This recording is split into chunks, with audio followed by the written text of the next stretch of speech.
माता की, भारत माता की, भारत माता की। वंदे वंदे वंदे। नमः पार्वती पतिये हर हर।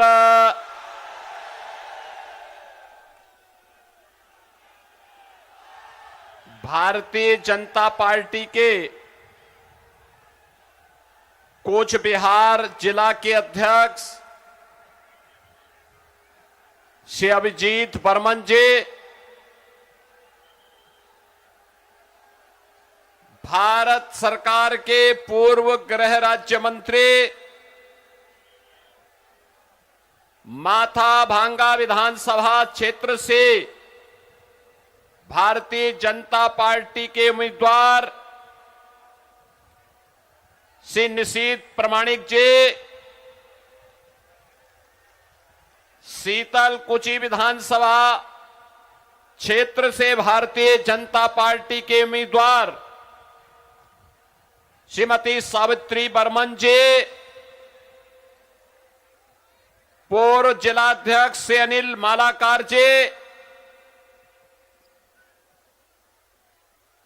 निवर्तमान विधायक माथाभांगा भाई सुशील बर्मन जी, शीतलकुची के निवर्तमान विधायक वारेन चे बर्मन जी,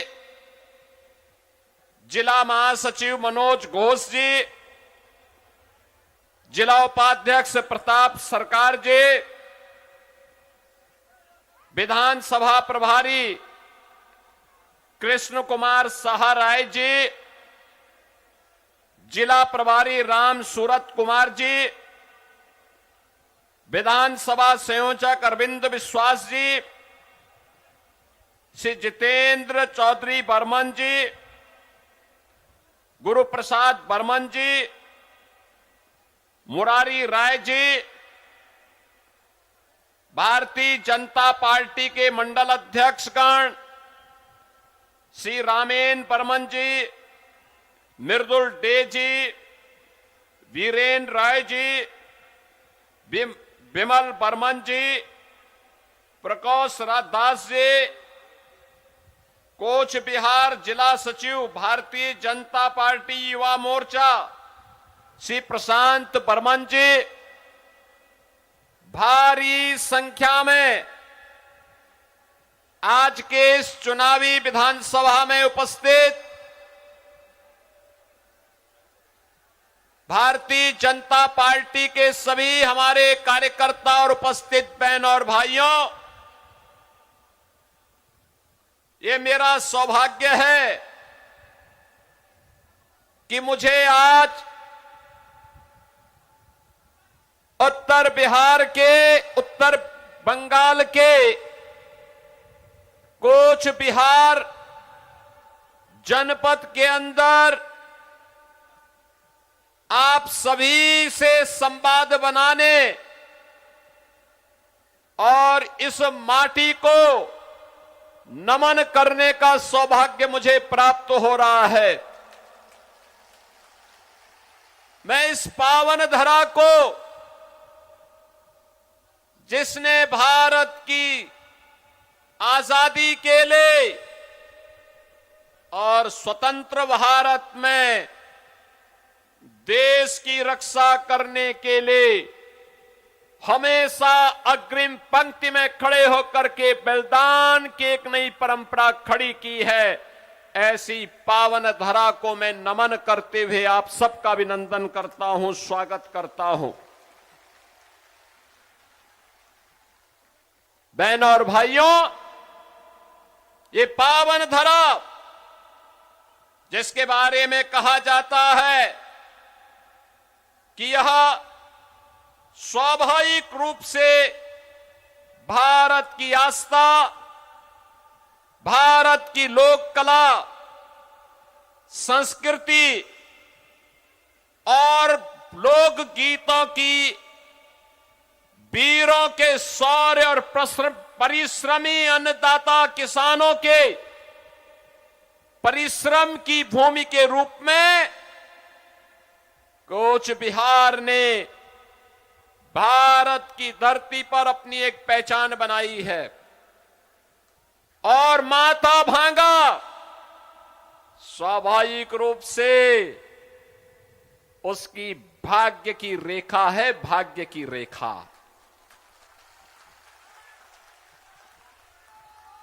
यहां की अपनी विशिष्ट लोक कला, राजवंशी भाषा की मिठास,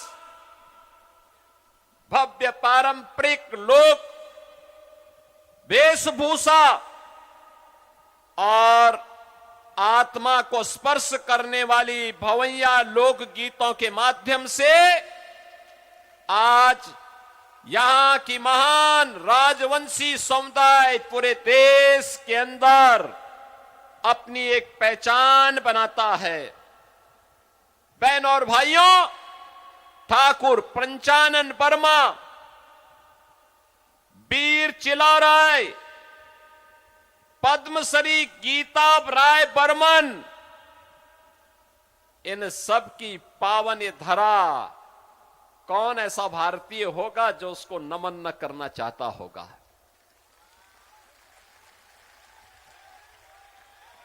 मुझे अभी एक बहन मिली यहां पे से निषेध प्रमाणिक जी ने मुझे बताया कि इन्हें पद्म पुरस्कार प्राप्त हुआ है।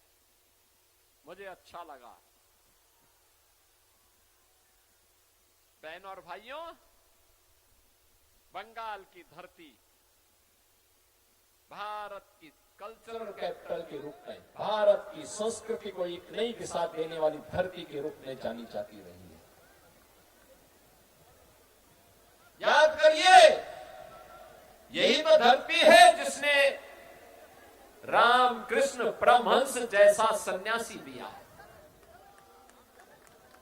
यही धरती है जिसने भारत सेवाश्रम संघ के संस्थापक स्वामी प्रणवानंद जी को दिया और स्वामी प्रणवानंद जी की दीक्षा गोरखपुर में हमारे मठ में आज से 114 वर्ष पहले हुई थी। 114 वर्ष पहले बंगाल से हम लोगों का रिश्ता किस रूप में है आप देख सकते हैं। ये धरती स्वामी विवेकानंद की धरती है। स्वामी विवेकानंद ने वैश्विक मंच पर जाकर के कहा था, गर्व से कहो हम हिंदू हैं।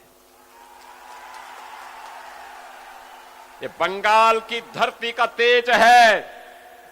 याद करिए, बंकिम चंद्र चट्टोपाध्याय जिन्होंने भारत की आजादी का अमर मंत्र वंदे मातरम भारत को दिया था,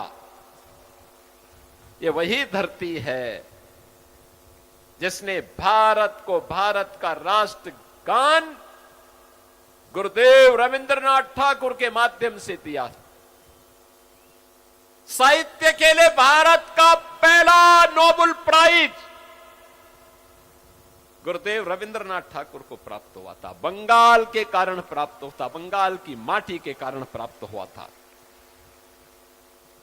नेताजी सुभाष चंद्र बोस जिन्होंने भारत की आजादी के लिए भारत के युवाओं का आह्वान किया था, तुम मुझे खून दो मैं तुम्हें आजादी दूंगा। क्या नारा था, क्या आह्वान था? कौन ऐसा भारतीय होगा जिसकी भुजाएं न फड़कती हो नेताजी सुभाष चंद्र बोस का नाम लेकर के। बहनों और भाइयों, भारत की आजादी के लिए हंसते हंसते फांसी के फंदे को चूमने वाले खुदीराम बोस इसी बंगाल की धरती की देन है। याद करिए, यही बंगाल है जिसने डॉक्टर श्यामा प्रसाद मुखर्जी को जन्म दिया। भारतीय जनसंघ के संस्थापक अध्यक्ष, उन्होंने कहा था एक देश में दो विधान, दो निशान, दो प्रधान नहीं चलेंगे, नहीं चलेंगे। और तत्कालीन कांग्रेस सरकार की अराजकता तुष्टीकरण की नीति के खिलाफ लड़ते हुए उन्होंने अपने आप को बलिदान किया था और डॉक्टर श्यामा प्रसाद मुखर्जी के उस सपने को साकार किया। प्रधानमंत्री मोदी जी ने कश्मीर में धारा 370 समाप्त करके। बहनों और भाइयों, जिन्होंने हमें ज्ञान, संस्कार और राष्ट्रभक्ति का मार्ग दिखाया, याद करना, जिस धरती ने भारत को संस्कृति, सभ्यता और भारत की आजादी के लिए एक गौरवशाली परंपरा दी, भारत को राष्ट्रगान और राष्ट्रगीत देने वाली ऐसी पावन धरा, याद करिए, यही बंगाल रही है, यही बंगाल है। बहनों और भाइयों, ये तो हुई संस्कृति की बात। बंगाल देश के अंदर स्वतंत्र भारत में भारत की अर्थव्यवस्था का ग्रोथ इंजन था, ग्रोथ इंजन। सबसे ज्यादा उद्योग थे, सबसे ज्यादा उद्योग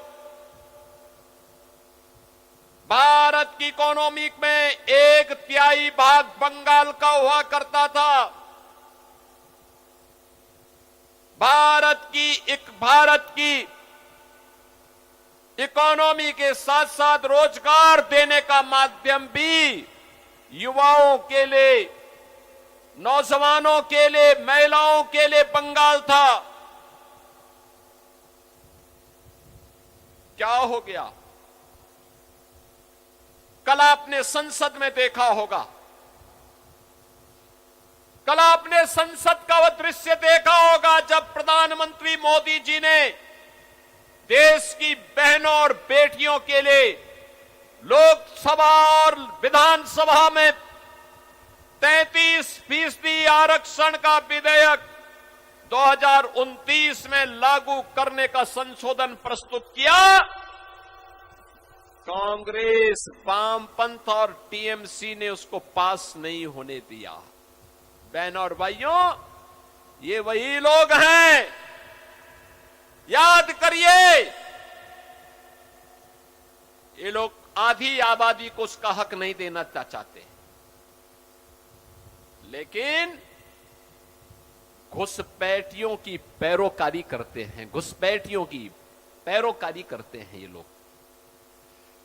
बांग्लादेशी घुसपैठियों की पैरोकारी करते हैं और मुसलमानों का नाम मतदाता सूची में चढ़े और उनका हक, इन गरीबों के हक पर डकैती डाल सके, इसकी पैरोकारी टीएमसी की सरकार बंगाल के अंदर करती है। ये कब तक चलेगा? और यही तो कहने के लिए आए हैं, कल का नारी शक्ति वंदन अधिनियम में आवश्यक संशोधन आधी आबादी को मिलने वाले उसके अधिकार में जो कांग्रेस, टीएमसी, सपा, वामपंथी दलों ने जो कल विघ्न बाधा डाली है, उसको गिराने का प्रयास किया है, उसको पास नहीं होने दिया है। इन्होंने आधी आबादी का अपमान किया है, उनके हक पर डकैती डलवाने का काम किया है और देश की बहनें इसको स्वीकार नहीं कर सकती हैं, किसी भी स्थिति में स्वीकार नहीं कर सकती हैं। और यही कहने के लिए आज मैं आपके पास आया हूं। मां, माटी और मानुष की बात टीएमसी कहती थी। मां के साथ उनका व्यवहार कल देश की संसद में सबने देखा, पूरे देश, पूरी दुनिया ने देखा है। माटी बांग्लादेशी घुसपैठियों से पूरी तरह यहां के राजवंशियों की, यहां के नागरिकों के हक को छीन रही है और मानुष भयभीत है टीएमसी की गुंडागिर्दी से।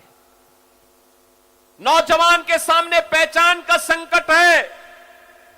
अन्नदाता किसान पूरी तरह पलायन करने के लिए मजबूर है, उसको उसकी उपज का दाम नहीं मिलता है।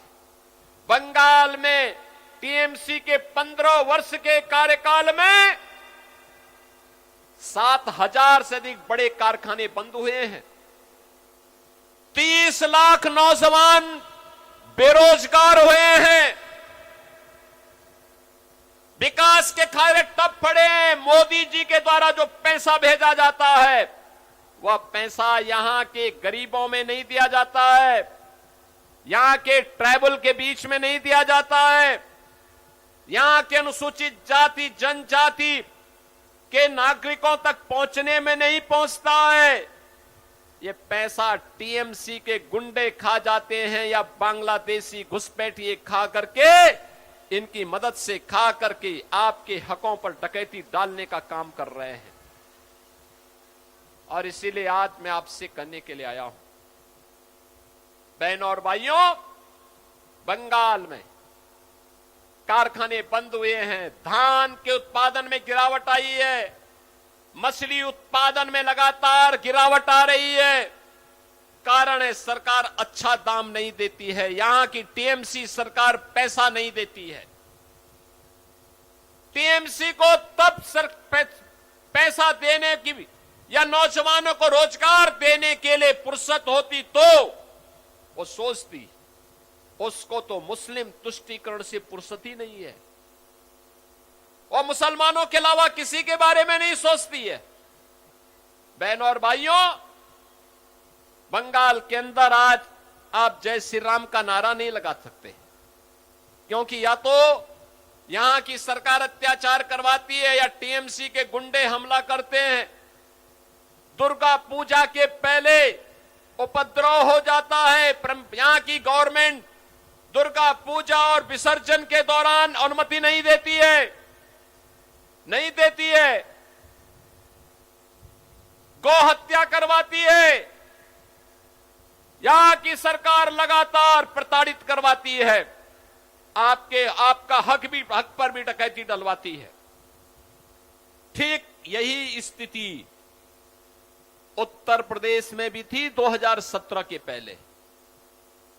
यही स्थिति हुआ करती थी। वहां कोई पर्व और त्योहार के पहले दंगे शुरू हो जाते थे। महीनों महीनों कर्फ्यू रहता था। किसी गरीब को हक नहीं मिलता था। बेटी सुरक्षित नहीं थी, व्यापारी सुरक्षित नहीं था, पलायन हो रहा था, अराजकता चरम पर थी। वहां पर भी कोई जय श्री राम बोलता था तो टीएमसी की ही पार्टनर समाजवादी पार्टी और कांग्रेस वहां हमला करवाती थी, पुलिस से पिटवाती थी। लगातार अराजकता थी। सड़कों पर जुमे के दिन पूरी सड़क जाम हो जाती थी, आवागमन ठप हो जाता था। सुबह 5 बजे से लेकर के मस्जिदों की आवाज से लोग परेशान रहते थे। बहनों और भाइयों, आज उत्तर प्रदेश में डबल इंजन की सरकार है। मोदी जी के नेतृत्व में डबल इंजन सरकार। नो दंगा, नो कर्फ्यू, नो दंगा। यूपी में है सब चंगा। अब कर्फ्यू नहीं है, दंगा नहीं है, माफिया मुक्त, गुंडा मुक्त यूपी है। और कोई माफिया और कोई दंगाई कभी दिखता है तो यूपी का बुलडोजर उसकी हड्डी पसली को तोड़ करके एक्सप्रेस वे बना देता है। एक्सप्रेस वे प्रदेश बना देता है उसको। जितने माफिया हैं, इन माफिया की संपत्ति को हमने कब्जे में लेकर के वहां के गरीबों के आवास बना दिए हैं। वहां शुक्रवार के दिन किसी सड़क पर या किसी भी पर्व और त्योहार के दिन सड़क पे नमाज नहीं पढ़ी जाती है, नहीं पढ़ी जाती है। वहां मस्जिद से आवाज नहीं निकलती है। कोई अजान की आवाज नहीं। अजान की आवाज केवल मस्जिद के अंदर रहेगी, उसके बाहर नहीं। लव जिहाद और लैंड जिहाद प्रतिबंध है। अरे तभी हो सकता है जब डबल इंजन की बीजेपी की सरकार आएगी। बीजेपी की सरकार इस बात की गारंटी देने के लिए आपको आ रही है। और इसीलिए मैं बार बार कहता हूं, बंगाल के पास ये अंतिम अवसर है। बंगाल के पास अंतिम अवसर है और इस घोष को सुनिश्चित करने के लिए कि गौ माता को कटने नहीं देंगे, हिंदुओं को बंटने नहीं देंगे। याद रखना, मां का सपना तब साकार होगा। हमें बंगाल की धरती को घुसपैठियों की धरती नहीं, मां काली, मां दुर्गा और मां सिद्धेश्वरी की धरती के रूप में यह स्थापित करना होगा। और इसके लिए डबल इंजन सरकार आपके पास है। डबल इंजन सरकार यह करके दिखाती है। हमने तो किया है यूपी में। आप देखो ना, 2017 के पहले राम भक्तों पर गोली चलती थी, डंडे चलते थे, और अब दुनिया का सबसे बड़ा राम मंदिर अयोध्या में बन करके तैयार हो गया है। क्या ये लोग रोक पाए? क्या कांग्रेस, क्या सपा, क्या टीएमसी, क्या डीएमके, क्या इन्होंने राम मंदिर बनने से रोक पाए? नहीं रोक पाए। और तो जब चलती है डबल इंजन की स्पीड, बुलेट की स्पीड चलती है, बुलेट की स्पीड, ये सब उसमें पंचर होते जाते हैं। ये लोग उसका मुकाबला नहीं कर सकते। आज आप देखते होंगे यूपी के अंदर जब कावड़ यात्रा निकलती है हर हर महादेव का करते हुए, एक एक कावड़ यात्रा में 4-4 करोड़ लोग होते हैं शामिल। 4 करोड़ लोग एक एक कावड़ यात्रा में, अनेक कावड़ यात्रा निकलती है। गाजियाबाद से लेकर के हरिद्वार के बीच, प्रयागराज से काशी के बीच, अयोध्या से गोरखपुर के बीच, बरेली के अंदर, और हर कावड़ यात्रा में शिव भक्तों की पूरी टोली करोड़ों की संख्या में निकलती है।